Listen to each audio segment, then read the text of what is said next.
A very good afternoon to you, grade 12s.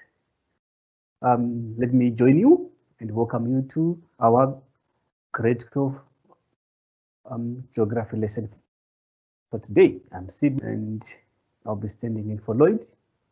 He's been affected by the ongoing Santaco taxi problems. All right, before I move on to our lesson, let me remind you that our lesson are kept aligned, brought to you by VT Africa Holdings, association with its subsidiaries, Fibotech and Vastratech.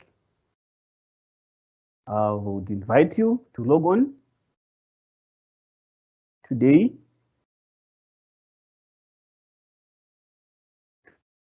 Today, my assessment is a take home, so we might log on tomorrow on a different form of assessment. Right, we have started already looking at the morphological structure of urban areas. We are still covering internal structure and part of urban settlements. Internal structure and patterns of urban settlements. We have started the Eastern Doro. Factors affecting the morphological structure of a city is what you last looked at. But I want us to come back to understand the term morphology. I know you described it, you defined it, but it will help us to understand the morphological patterns that several in our country follow and in other countries of the world. Remember, if you study geography within our borders, as well as outside our borders. The structure of an urban area refers, the morphological structure of an urban refers to the appearance and shape of the area. It includes this urban profile, shape of the town, and the street patterns. So when we do the study of how things are put together in terms of the shape, the pattern that comes out is what we refer to as the urban morphology. We looked at physical factors that can affect the setup or the pattern of the town. We said they are human factors as well as physical factors.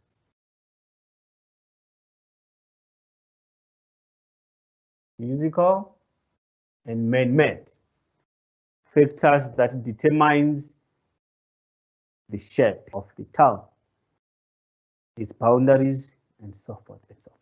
Right, briefly, you looked at, that was the last lesson, you looked at the physical factors. First, you looked at the physical factors that gives you a circular town. And you defined circular development whereby a town develops around a central resource. And then it expands from inwards going out. You mentioned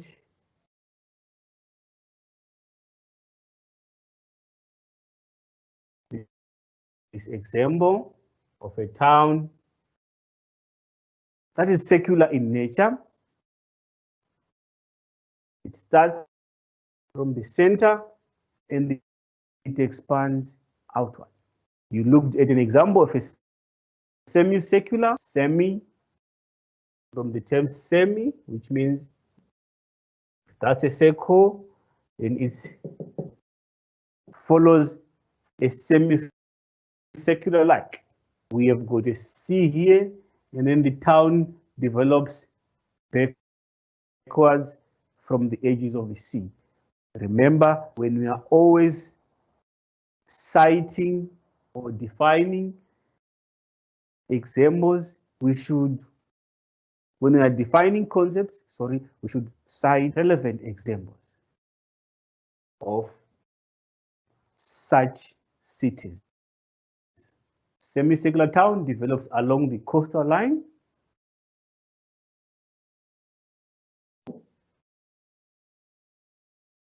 They develop. Expansion takes place from the center into the outer region.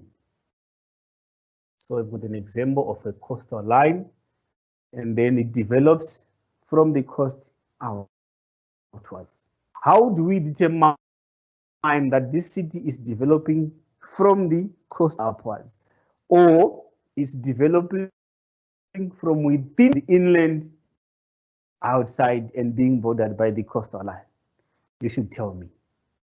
Next, you looked at the linear town. Linear, which means it's much more straightforward and following a certain defined route. It could be along a road,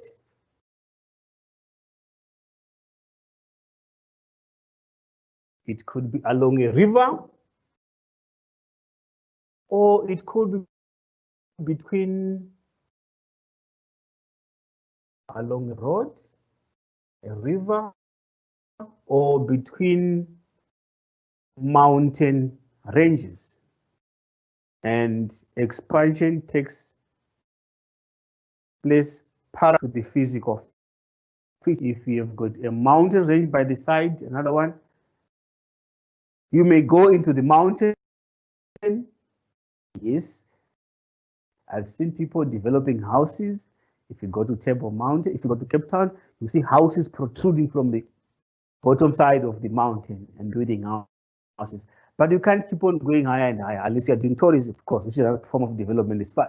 But expansion is limited by those physical barriers. You can't keep developing up. Rather, in the valley section of the mountain, that's when you can develop. You did cover this. Right. What are other factors that can affect the morphology of the city?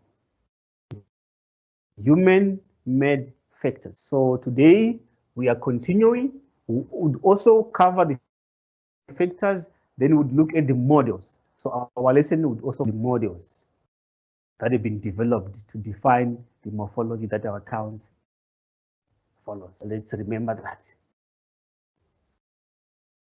A star-shaped town. How does a star-shaped town come about? From the term star. This is our example. A star-shaped town develops along main roads that radiate outwards, where various transport routes intersect. Expansion takes place at the meeting points along the transit. So the road may develop along, an example, main roads. There is radiation towards where various transport routes intersect. So we are starting from here.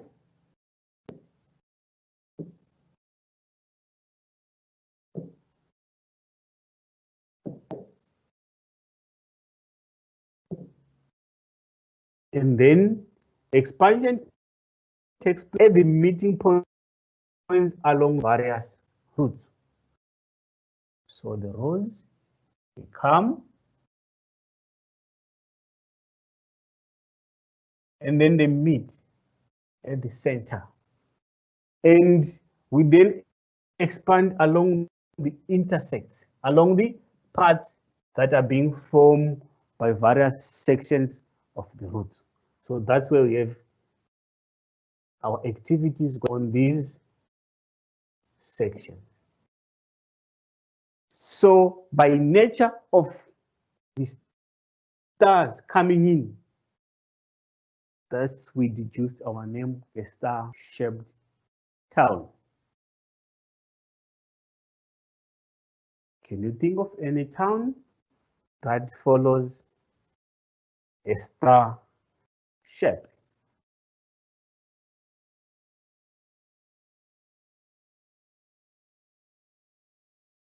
So expansion takes place at the meeting point, one, along the transport routes as well. So that's where we have expansion. So our major determinant of the shape is the human-made factor, which is the road network. Yes, in previous lessons, you were looking at physical aspects that determines the morphology. Today, we are looking at the human. Our first example being a star-shaped town determined by the road network that converges at the center, forming a star. Hence, we have developments, activities taking place along the sections and at the intersection of the roads. Next, we have cross-town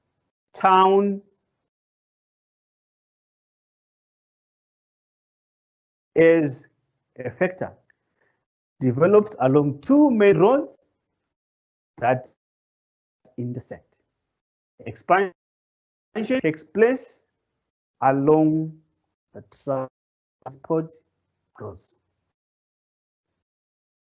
It's not always that what we are discussing here might be what we are faced with or what we are familiar from where we stay.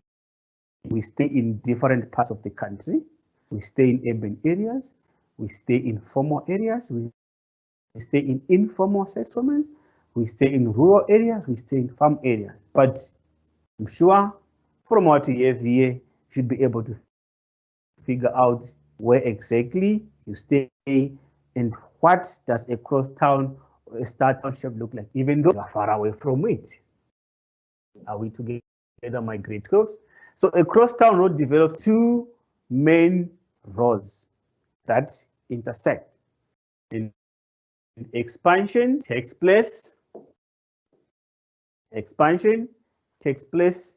along the transport routes. So one key item that we've discovered so far as a human factor is road development, which is part of the infrastructure. I remember the government always says to stimulate growth, we have to upgrade the infrastructure. Hence, they tell us they're investing more in infrastructure development. So we have seen road network or road development only influencing the morphology of the town. And the first one, it's a star main of road. Here it's basically two. It develops along two main roads that intersect. You see, sometimes when you are giving a definition of these terms, remember I always say keywords that would bring your definition. Two and intersect. Then we get it. Are we seeing it from my example here? There's some activity here. There's also some activity on this side. So the road here determines what happens on the different sides of road. Are we together, great folks? Factors influencing the morphological structure of the city, planned town and unplanned town.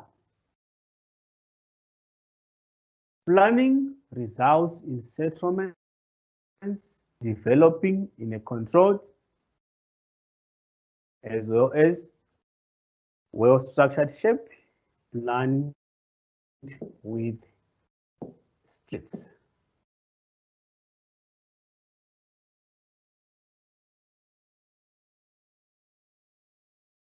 So as town planners, they sit down and they plan, we need to put up Johannesburg,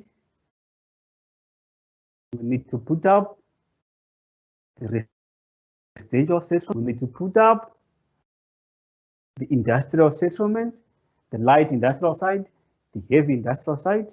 We need to plan the sewer system, how it would move. We need to plan the transport routes. Is it roads?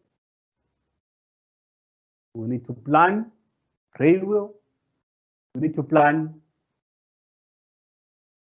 if you go to coastal cities, Cape Town, Durban, we need to plan for the water as a mode of water-based transport models. So plan the towns. They are a result of a well-structured planning that gives a well-structured shape with planned streets and all the other requirements. Settlement developed in controlled, well-structured, I like the term shape, and planned streets. It's important for us to note the term control. It has to be controlled. Okay? It has to be controlled. So that's a planned settlement. Let's move on to the other one. An unplanned town. Lack of planning results in urban sprawl with a hazardous shape and a irregular street pattern. My fellow grade 12s, remember I said at the start of the lesson, we might be staying at different parts of this country. We might be familiar with each. Okay. Those who are familiar with a planned town and who might be staying in a planned town, fair enough. Those who are staying in an unplanned town, fair enough, you know them. So let's discuss both of them for the good of us. Lack of planning.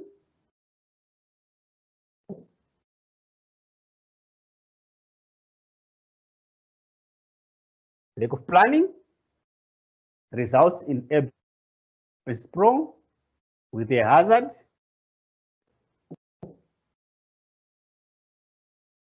Lack of planning result in urban sprawl. What is urban sprawl? With a haphazard shape and irregular street patterns.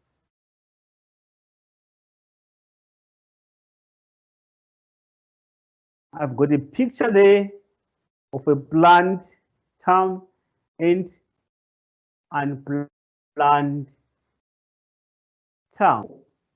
Let me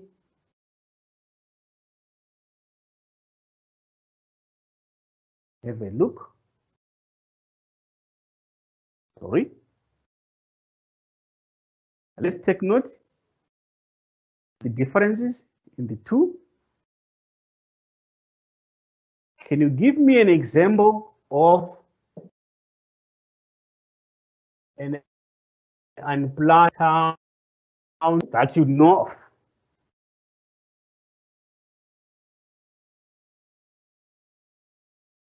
Grade 12s. Give me an example of an unplanned. I'm sure here it's a bit clear. Right. I took a snap photo of Joe Slovo informal settlement. Do we know where Joe Slovo settlement is? Here's an example for a Joe Slovo informal settlement. I want us to compare Joe Slovo with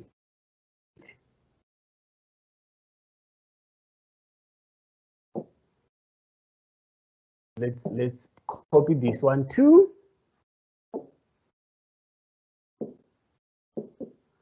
And put it here.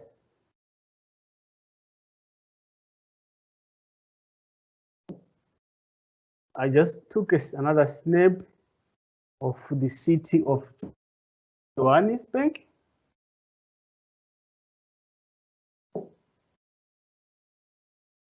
right?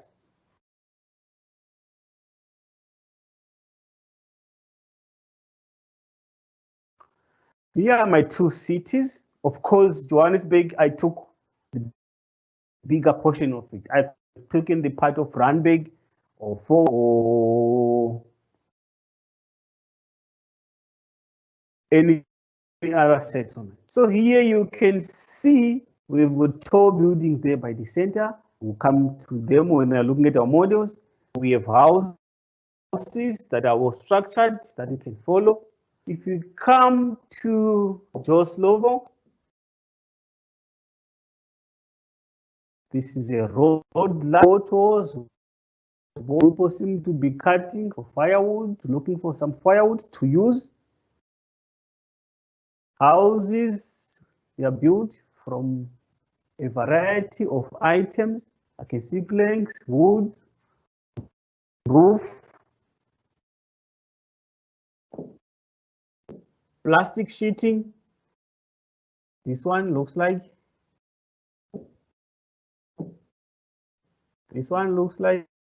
a passage. That would be the street, which we have described as unplanned streets. So that's one example. We do not plan for an informal settlement. They sprout themselves. We would look at the reasons for such on a different day. But you see the differences of planned and unplanned. Let us look at this picture again. I think I have got another picture. This one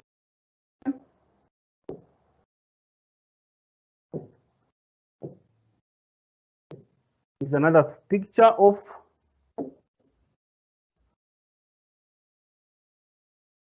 an informal settlement that is close by where I stay. That's a line of, they look like small shacks, rubbish, pumped, heaps of them.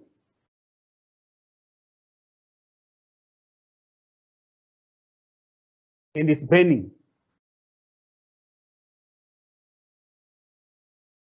Can you see it? All right. So that's an unplanned, another example of an unplanned settlement. I do have this one as well.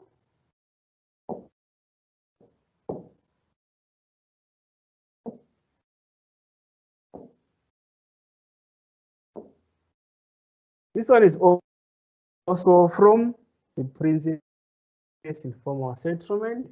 And this one was just, it was after it has been gutted down by fire. Thanks to EWN, that's where I took that source from. People are now starting to rebuild using any kind of material to rebuild their lives. If you look at them, they are unplanned in the sprouting of people. If you look at the housing, they are very small to build of any material. That can be at times not good for human habitation because they might pick it from another source as long as they put up a structure. Then they start living there. Right. The numbers can sprout at any time. Any given space that comes, I can move out from the shelter where the shack where I'm sharing for us. I build another one and stay there. I was listening to one of these reports. They say on average in South Africa, on average, in any given planned settlement,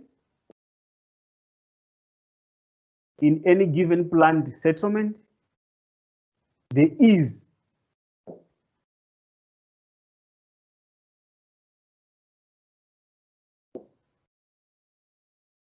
on average in any given planned settlement,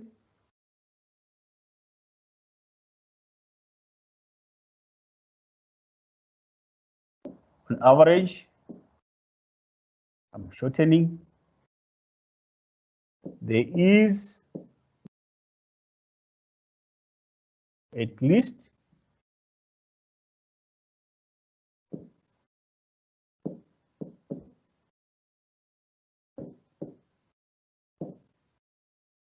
there is at least 10 kilometers to an unplanned settlement.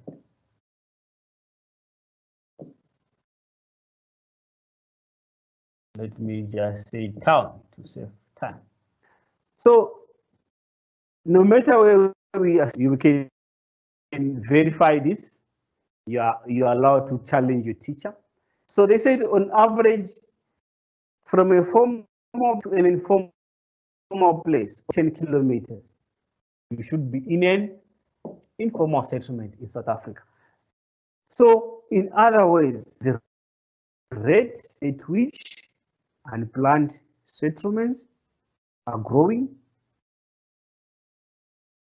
the one already existing, or sprouting, the new ones, is very high. So it's up to the leaders to find ways to curb this. All right. We'll keep on coming back and refer to our diagrams. I said we would look on a different chapter factors that would lead to sprouting as an example of unplanned settlement, factors that would lead to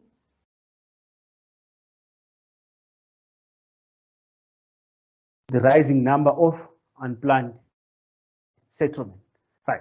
So we have covered the human factors that affect the morphology of the town. So you can find out that on a textbook, a morphology can depict something, but on the ground, it might be difficult to follow, especially in our South African context. On your previous lesson, I'm sure you covered the effect of the history, our past history, that would determine the shape of some of our settlements. The apartheid system of certain people according to color, according to skin color, according to tribe, according to race. So it would give a different setup. Right, let's look at another aspect. We have looked at factors. We are now looking at models. That will be our second item. There are three models. We'll look at two today. Models of urban structure. All cities, although all cities are different and unique, the structure of urban settlement has been studied over time, and various models have been suggested by geographers based on the urban settlement function or purpose at time. So we are saying geographers come out with different urban settlement function and purpose at the time. That what would bring us what we call models. You would find out on your questions. A question can say, according to model this and this, and most of these models, they get their names from people who formulated them. Cities developed and changed over time, and models used then may not necessarily apply today. Cities developed and they change over time, and the models used then may not be applying today. Today, most cities fit the multiple nuclei model. So our first model is the multiple nuclei model. You see this thing of things changing over time. If you look at Johannesburg as our example, where there was the CBD, Central Business District, where it was located when the city was first built, and where it is now. Two different things.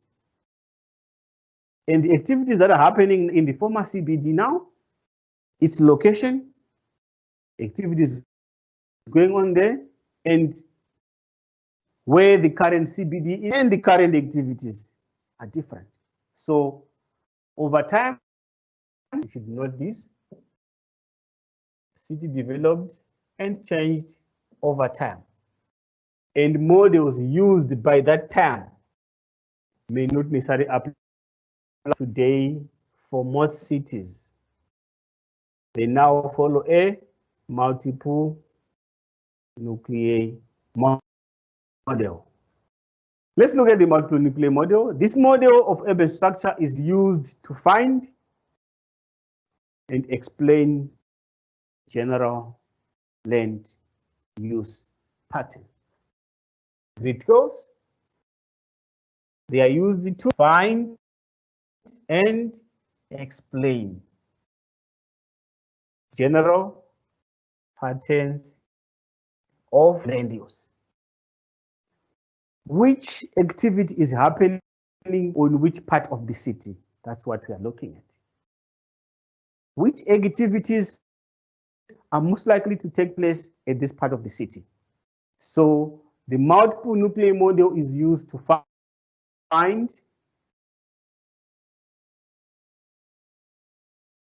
the structure, explain patterns of land use. Let's move on.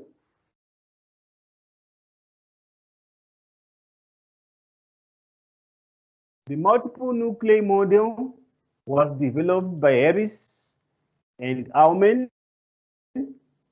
far back in 1995. That's when they developed it. I always want us to focus at one stage, one point, before we move on to another. In this model,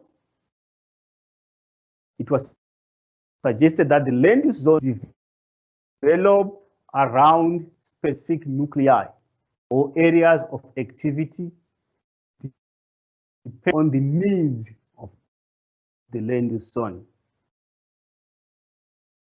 What is a nuclei? This is a borrowed term. They borrowed it from the other science sector to use it for our geography. If you go to the nucleus of a cell, we say that's where all cell activities are controlled. If we borrow it to geography, that's where all the patterns are developing from. For an example, if this was a mining town, if mining takes place here, my body is responding a bit low, it's fine. If mining is taking place,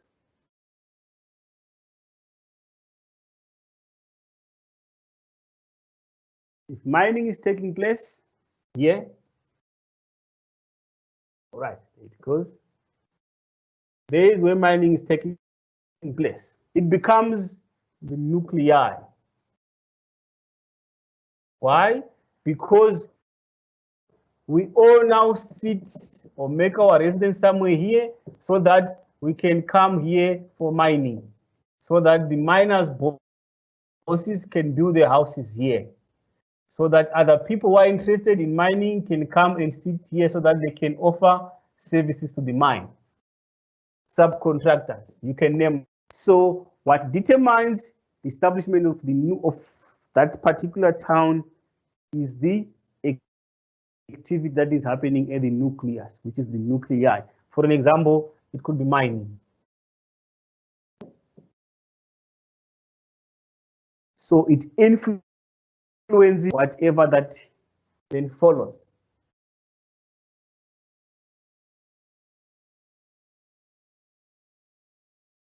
In the multiple nuclei model, the CBD isn't always in the center, and the regional CBDs can be far away from the CBD. There are other nuclei of economic activity known as other business districts. So it does not always follow a formal setup of the CBD being here, and you guys will radiate from where the CBD, where they say the CBD is not always at the center. It can be at the periphery of the whole town. And then other regional CBDs would then be far away from the CBD. We call them other business districts.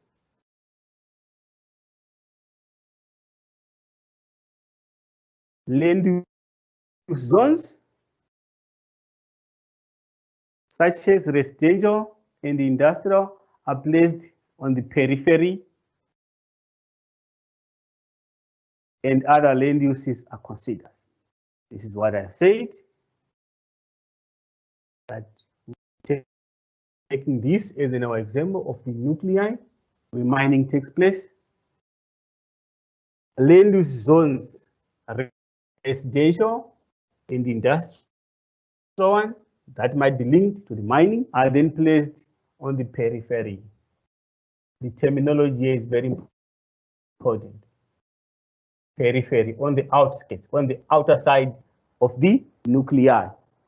If you keep on following the same example from where they borrowed the term nucleus, we have the nucleus, then we have the cytoplasmic environment, where other activities of a cell takes place. So that was a good borrowing. So this becomes our nuclei, and the periphery becomes this cytoplasmic environment, where you've got your ribosomes, where you've got your endoplasmic reticulum. If you follow like that. So they are located on the periphery.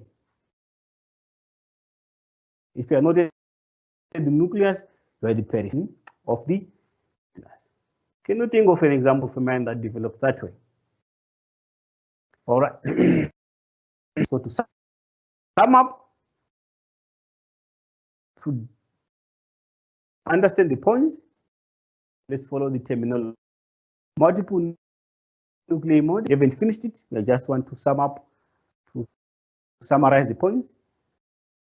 Cities don't grow as single nucleus, but several separate nuclei. If you look at Johannesburg, it has the East Rand, it has got the northern part, it has the southern part. If you go to Soweto alone, it can be a small city. Or if you come to West Rand, Roodepoort is there as the nucleus. We have got surrounding cities, Kiso, there's Lerato, there's part of Soweto, Dobson. No? Which part is that part of Soweto? I'll think of the name. The one that is furthest away. Your Protea. The Protea. Then we come on to your Roodepoort section, Fitpoki. So that's an example of a mode of a city at the periphery with its own other supporting structures there. Then we look at the nuclei growth points. The nuclei is the center, and then we have got peripheral development from it. As the term says, the outer limits or edge of the area becomes the periphery. We'll not look at another module. We'll continue with this one.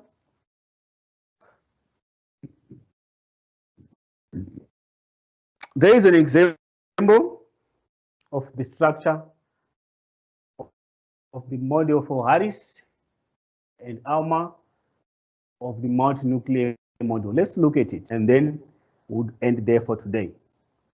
Right.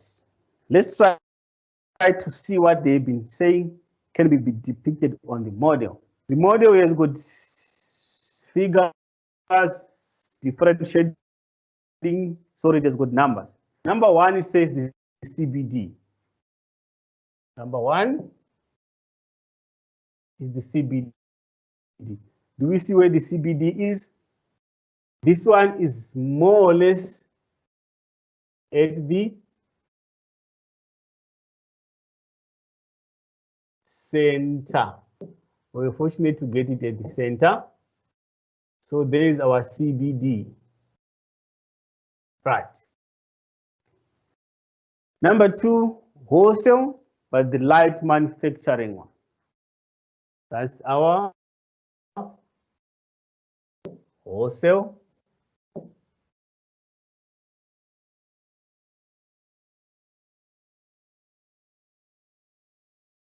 That's where we find our wholesale. So from the CBD, as we read yet, wholesale is not far or light manufacturing. Okay, my apology for the wrong spelling. Number 3, low class residential area. There is our low class res.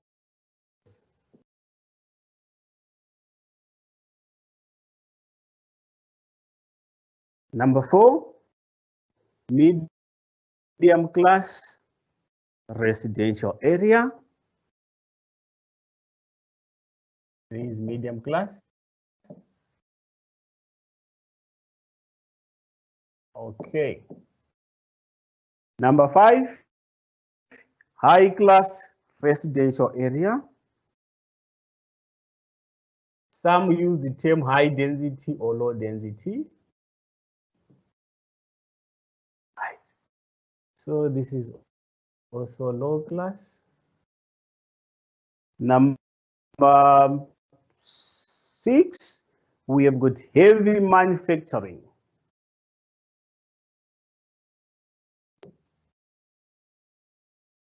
Heavy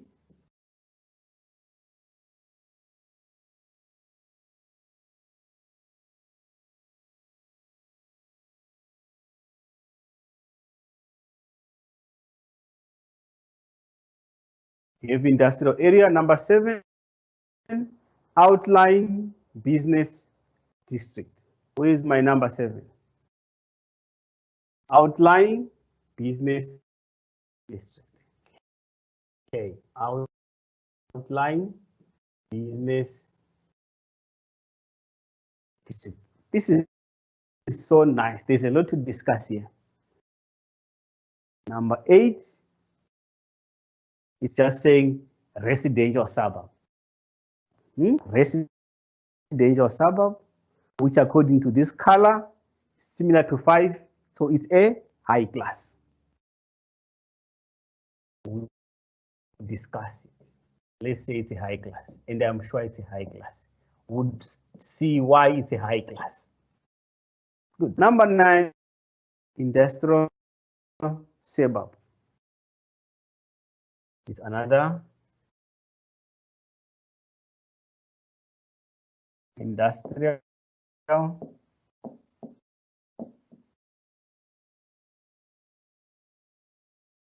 suburb. Right. We'll try to unpack this model tomorrow and try to relate location of residential areas, be it low class, be it medium class, be it high class, in relationship to such uses like heavy industrial, light industrial, wholesale, and manufacturing. If you look at 3 in relationship to 2 to 9, if you look at 8 and 5 in relationship to 9 and 3. That's what we'll try to unpack when we meet tomorrow. Thank you very much. Remember your human factors of urban settlement, morphology. What are those factors that we've covered? We look at the model.